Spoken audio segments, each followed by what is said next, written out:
Hi hello నమస్తే welcome to BBR TV official మిత్రులారా. నేను మీ బీబీఆర్ రావుని. స్వామియే శరణం అయ్యప్ప. సుగంధ పరిమళాలు వెదజల్లే మొగలి పూలు అన్నదాతలకు సిరులు కురిపిస్తున్నాయి. పంట చాలా అద్భుతంగా ఉందట. పెద్దగా పెట్టుబడి అవసరం లేని ఈ పూలు ఏవైతే ఉన్నాయో వాటి సాగుపై ఇప్పుడిప్పుడే రైతులు దృష్టి సారిస్తున్నారు. ప్రపంచంలోనే అత్యధిక విస్తీర్ణంలో మొగలి పొదలున్న ఒడిశాలో అధ్యయనం చేసిన ఔషధ మొక్కలు, సుగంధ ద్రవ్యాల బోర్డు, సువిశాలమైన సముద్ర తీర ప్రాంతం ఉన్న ఆంధ్రప్రదేశ్ ఈ మొగలి పూల సాగుకు అత్యంత అనుకూలమైన ప్రాంతంగా గుర్తించింది.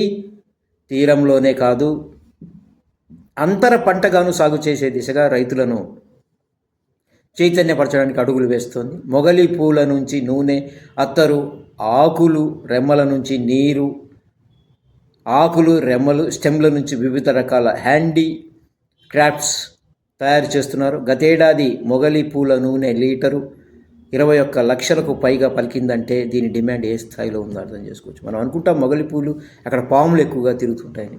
నిజమే, ఆ సుగంధానికి, ఆ సువాసనకి వస్తాయట. సో ప్రపంచంలో మరే ఇతర వృక్షజాతికి లేని విశిష్టత ఈ మొగలి పొదల సొంతం. మగ చెట్లు పూలు పూస్తే ఆడ చెట్లు కాయలు కాస్తాయి. ఒకసారి నాటితే 35 ఏళ్ల వరకు బతుకుతాయి. 25 నుంచి 30 ఏళ్ల వరకు పంటనిస్తాయి. ఒండ్రు మట్టి, ఇసుక, ఎర్రమట్టి నేలలు వీటి సాగుకు అనుకూలం. దున్ని 2 అడుగుల దూరంలో ఎకరాకు మట్టి స్వభావాన్ని బట్టి 150 నుంచి 280 మొక్కలు నాటుకోవచ్చట. లైన్ల మధ్య 8 నుంచి 10 అడుగుల దూరం ఉండాలి. వీటి సాగులో ఎరువులు, పురుగు మందుల అవసరం అస్సలు ఉండదు. నిజంగా చాలా గ్రేట్ కదా రైతులారా, ఒకసారి ఆలోచించండి. ప్రారంభంలో కొద్దిగా నీళ్లు ఉంటే చాలు. ఎకరాకు 1,00,000 వరకు మొదట్లో పెట్టుబడి పెట్టాల్సి ఉంటుంది. ఆ తర్వాత ఏటా 10,000 నుంచి 20,000 వ్యయం చేస్తే చాలు. అయితే ఇప్పటి వరకు వీటికి ప్రత్యేకంగా నర్సరీలు అంటూ ఎక్కడ లేవు.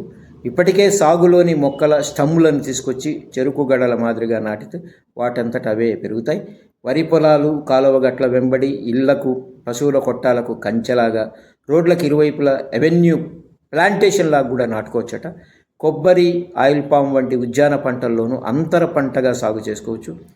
క్యాజరీనా, యూకలిప్టిస్, జీడి మామిడి, తాటి గచ్చక వంటి వాటిని ధీటుగా తీరంలో సముద్ర కోతను సమర్థవంతంగా ఎదుర్కోవడమే కాకుండా పొలాలకు రక్షణ కంచెగా, మడ అడవుల్లా, తుఫానులు, ఈదురుగాలు వంటి ప్రకృతి వైపరీత్యాల సమయంలో నష్ట తీవ్రతను తగ్గించేందుకు ఇవి దోహదపడతాయట. గ్రేట్. ఎకరాకు 11,000 పూల ఉత్పత్తి జూన్ నుంచి ఆగస్టు లోపు మొగలు నాటేందుకు అనుకూలం. ఈ పంటకు తేమ శాతం అధికంగా ఉండాలి. నాటిన 3 ఏళ్ల తర్వాత ఏటా 3 సీజన్లలో పూలు చేతికొస్తుంది, పంట చేతికొస్తుంది.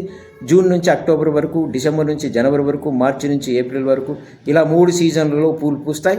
3వ ఏట నుంచి చెట్టుకు 15 నుంచి 20 పూలు, అంటే ఎకరాకు 5,600 పూలు పూస్తాయి. అదే 5 ఏళ్ళు దాటితే 35 నుంచి 50 పూలు, ఎకరాకు 11,200 పూలు పూస్తాయట. ఒకసారి ఆలోచించండి రైతులను. ప్రభుత్వం కూడా ఆలోచించాలి ఈ దిశగా. ఎందుకంటే రైతుకు లాభం చేకూర్చే పంటలు. అందుకే చూసాం మొగలి పూలు తెలియంది కదా మీకు.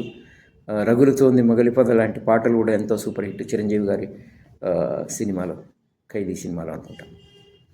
Thank you.